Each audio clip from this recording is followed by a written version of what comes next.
Hello friends, welcome to പൊന്നീസ് ലക്ഷ time. ഞാനിന്ന് ഒരു സ്പെഷ്യൽ നെയിമുള്ള മീനാണ് കറി വെക്കുന്നത്.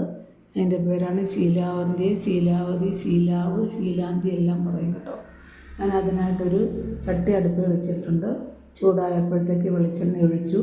അതിലേക്ക് ഇഞ്ചി, വെളുത്തുള്ളി, പച്ചമുളക്, കറിവേപ്പില എന്നിവയിട്ട് ഇളക്കി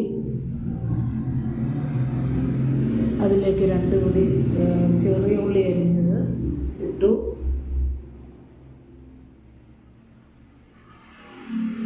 മുളക് കറിക്ക് ചെറിയ ഉള്ളിയാണ് നല്ലത്. അതിലേക്ക് ഒരുവിധം മുഴുത്ത തക്കാളിക്ക് ചെറുതായി നൈസായിട്ട് അരിഞ്ഞ് ഇട്ടു. അതിനുശേഷം ആവശ്യത്തിന് ഉപ്പിട്ടു. പിന്നെ ഒരു ചെറിയ സ്പൂൺ മഞ്ഞൾപ്പൊടി ഇട്ടു. ഇളക്കി വേവിക്കാൻ വെച്ചു. അത് വെന്തു. നന്നായിട്ട് വെന്തിട്ടുണ്ട്. അതിലേക്ക് 2 പുളി കീറിയിട്ടിട്ടുണ്ട്. ഒരു 2.5 സ്പൂൺ മുളക് പൊടി, ഒരു ചെറിയ സ്പൂൺ മല്ലിപ്പൊടി ഇവ ചേർത്ത് അതിൻ്റെ പച്ചപ്പ് മണം മാറത്തക്ക രീതിയിൽ അത് മൂപ്പിച്ചെടുക്കണം. അതിലേക്ക് ഇനി ആവശ്യത്തിനുള്ള വെള്ളം ഒഴിച്ചു കൊടുക്കാം നമുക്ക്.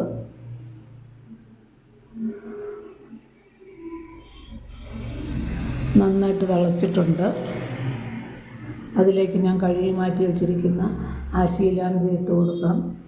ഈ മീൻ കണ്ടാൽ തന്നെ അറിയാം, നല്ല വൃത്തിയുള്ള മീനാണ്. അത് ഉരുണ്ട മീനാണ്. അതിൻ്റെ ചുണ്ട് കൂർത്തിരിക്കും. അത് പലയിടത്തും പല പേരാണ്. അപ്പോൾ അത് നന്നായിട്ട് വെന്തിട്ടുണ്ട്. നമുക്കതിന് വേണ്ടുന്ന ചേരുവകളെല്ലാം കറക്റ്റാണോ എന്ന് നോക്കാം.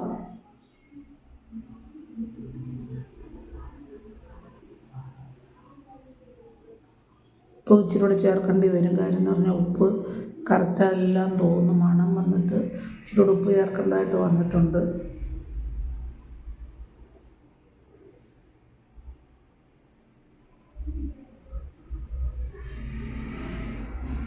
ഉപ്പ് പാകത്തിനാണെങ്കിൽ നമുക്കൊരു പ്രത്യേകത, എല്ലാം കൂടെ ചേർന്നിട്ട് നല്ലൊരു മണം വരും. ഉപ്പിൻ്റെ പോരായ്മയുണ്ട്. അത് കാരണം ഇച്ചിരി ഉപ്പ് ചേർത്ത് കൊടുക്കാം നമുക്ക്. അതിലേക്ക് ഒന്നുകൂടെ ഇളക്കി മൂടി വെച്ച് വേവിക്കാം.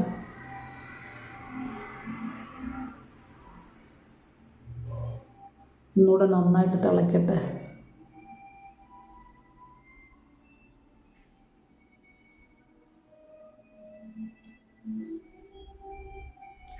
നമുക്കൊന്നുകൂടെ നോക്കാം, എല്ലാം പാകമായോ എന്ന് നോക്കാം.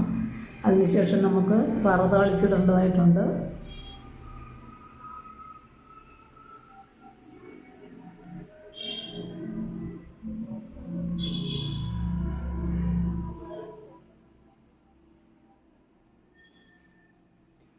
ഒരുപാട് മുളകൊന്നും ഞാൻ ചേർത്തിട്ടില്ല. ചെറിയ 2.5 സ്പൂൺ മുളക് പൊടിയാണ് ചേർത്തിരിക്കുന്നത്.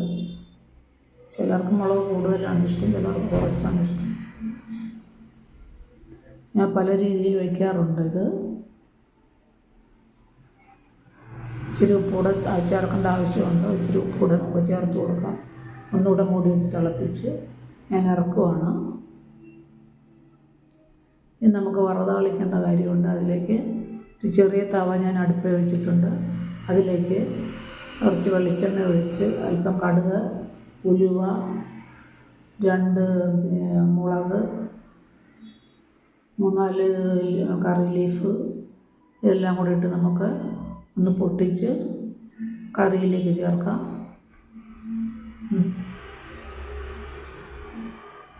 നമുക്ക് സൂപ്പർ കറി റെഡി ആയിട്ടുണ്ട്. Thank you for watching.